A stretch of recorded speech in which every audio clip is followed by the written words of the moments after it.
show does not come with instructions. Think at your own risk. The Kate Daly Show starts now. It is literally a matter of life and death for the people of North Carolina.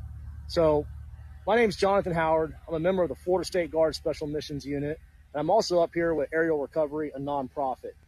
Here's the problem. I'm going to tell you everything that's happening from the ground, what I'm actually seeing, because what they're telling you is complete bullshit on the news, and these politicians don't include, and they're lying. Now, I'll say this now, I'll say it at the end of the video. The only thing I need from this video is helicopters. If I have helicopters, I can save lives. Without helicopters, I can't reach these people. It doesn't matter how many chainsaws and trucks I got, I can't get to them. They're 10 miles in, 20 miles, 40 miles in the mountains. I am literally flying around in a civilian helicopter looking for SOS messages carved in the mud or painted on the ground, and we're dropping down and saving them. What got me fired up about this was yesterday, me and my team did the rescue of that 11-day-old baby. And all these government officials and social media, they're showing that video, that pictures and video of that rescue, and claiming like they have some like government helped with that. No, it was me, my buddy Charlie, and a civilian named Zeb with his own personal helicopter out of Wilmington, North Carolina. When I flew here on Sunday, they actually stopped us from going in, the sheriff department. And it was because of a bunch of politics that they were claiming was the Speaker of the House of North Carolina that was preventing us from even going in and trying to kick us out. Welcome. You're listening to the Kate Daly Show. I'm so glad that you're tuned in today. I have really special guests today, and I'm excited about that. So stay with us through the show today. You're going to want to. Trust me, we have a lot of info to get to. And of course, I have this amazing guest who I love her style. I love her research. She's into the deep dives, and she's just awesome. What can I say? Grace, how are you? I'm doing so great. Thanks so much for the wonderful introduction and having me on. I'm so excited. Gosh, I love it. You do these wonderful deep dive videos. And I love the graphics. I love everything about it. And you're right on top of the news stories of the day. So we are going to be talking about Hurricane Helene today, among other things, but mostly that because there's so much information to unpack.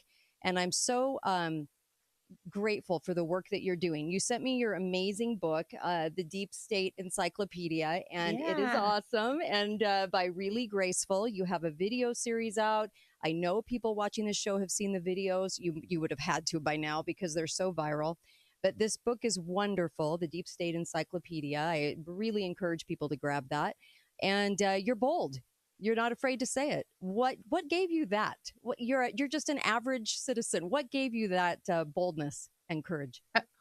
Well, what do I have to lose at this point? I mean, our country is in free fall, and if it just takes one person saying something to encourage others to do the same thing. So if I can get on here and do my little part, 5 minutes a day, who cares? Be bold when you can. Oh, I love it. Love your attitude. And I'm going to play two clips. You might not be able to hear them on the channel that you're on, Grace, but one is a gentleman talking about trying to get to Black Mountain. Let me play that. It's 30 seconds. Here we go. Black Mountain just released a statement today not to bring any more resources here, and that's the craziest thing that I have ever heard. No, you're dead right. That's the reason we're not going to Black Mountain. The first load we took up there, the local government up there told us not to bring anything, and they said they didn't want anything, that they were waiting on the federal assistance. So don't bring anything. We don't care if you're en route. Don't bring anything. We're waiting on the feds. Okay. And here's one more. And I just wanted to give you the NBC horrific mainstream bought and sold newscast. And look at what they're doing with this storm as far as King Dingaling goes. King Dingaling is going to finally do something. It's almost a week, folks. Here we go. Death toll from Helene has now surpassed 200 people across 6 states. Nearly 1 million people are still without power now 1 week after that storm made landfall. There is also increasing scrutiny of the federal response to the storm, with people saying that they are still struggling to find food, water, and other supplies. The president announced yesterday he is deploying 1,000 active duty troops to hard-hit North Carolina to help assist in search and recovery efforts in some of the hardest hit areas. So that clip, if you couldn't hear that, Grace, was NBC saying now the president, King Dingaling, is finally, I guess, going to deploy 1,000 troops to go help. And it's been how many days? What are your thoughts? It's been since Saturday. The heroes of this have been the helicopter pilots, been the volunteers, the linemen, the Cajun Navy, everybody, Amen. who did not wait on the government for any help. If the government is at your door when it's the time of disaster, you don't want that. You don't want those people responding to you. And what did they give people? $750 yesterday. That's what Kamala was announcing. And people who are applying for it, who don't have a roof over their head right now, who are staying in hotels, Airbnbs, they can't apply for it or get that aid if they have homeowners insurance. So in the meantime, you don't have a roof over your house. You don't have access to this, that, and the other, internet, nothing. You're supposed to apply for this aid and, front all this money to keep your family safe for the next several weeks. And it's just so crazy. It is. And you mentioned in your video, and I had this in my notes too, but we didn't cover this. And I don't know why the day before yesterday, but Kuwait. Talk about Kuwait. So the National Guardsmen who, when you think National Guard, Kate, what do you think? People who are protecting our country, our nation, the National Guard. Right. Okay, so in 2023, the Department of Defense said that, I have my notes here, while the wars in Afghanistan and Iraq are over, the National Guard has 22,000 service members deployed overseas. Now that was in 2023. This is before everything started heating up. So Tennessee National Guard, Georgia National Guard, North Carolina, Idaho, you name it. Yeah. They're all in Kuwait right now, honey. Like they're all in Kuwait. Oh my gosh. They're not protecting their family. They're not helping their community. They're over in Kuwait on Operation Spartan Shield, it's just for training. That's what they say anyway. It's like a task force for the military to train and get together, but they need to be here. This is helping so us maddening. with this disaster relief. They're needed here. Yeah, this is beyond maddening, and people should be irate. Dingaling goes, well, maybe I guess we're going to go send 1,000 people. 1,000, really? They need a lot more help than that. And here's the deal too. They were sent out. Tennessee was sent there like 4 days before, correct?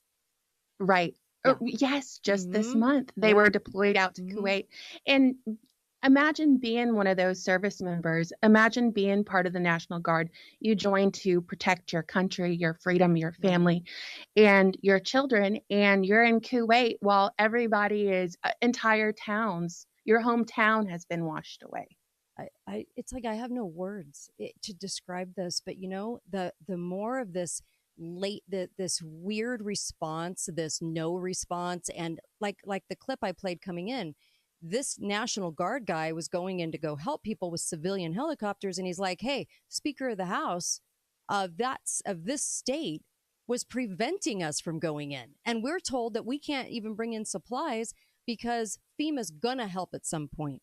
So that lends to me this, I know people go, well, you think everything's a conspiracy. Well, you know what? There sure is a lot of non-response with this. And I would think that you would have a big response, especially in an election year.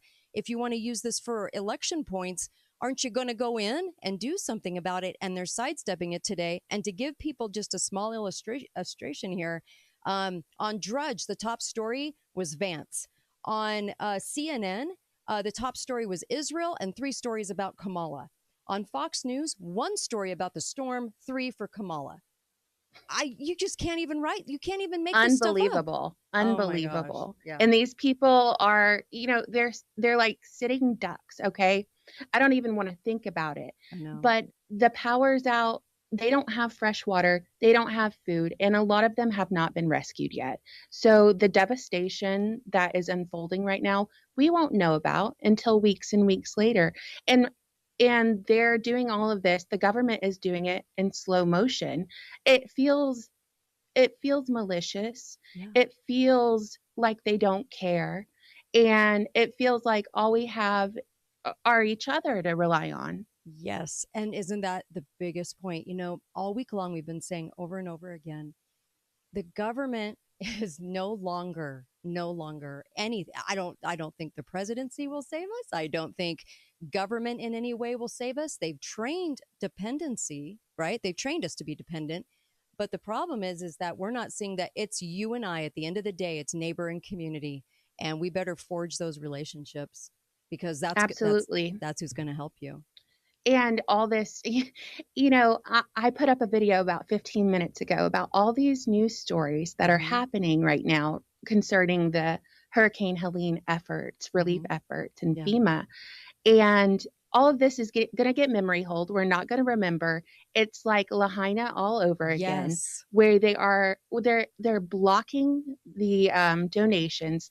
They're blocking volunteers. They're threatening to arrest helicopter pilots for doing rescue missions. And now drones can't be in the air taking photos of the devastation. They have to clear the airspace. Amen. And a lot of these, I don't think it's amateur drones. I think it's these people who have the helicopter companies who are drone certified, for airspace, that are flying these drones so they can locate people who need help. I saw a clip yesterday of this man holding up a mirror, and he was able to flag down a rescue pilot from a mile away. That they're cruising the sky right now trying to do that, and getting threatened for arrest for doing so. Isn't it amazing? You mentioned Lahaina. Now all we need now is FEMA to go stay in 5-star hotels and be coptered in.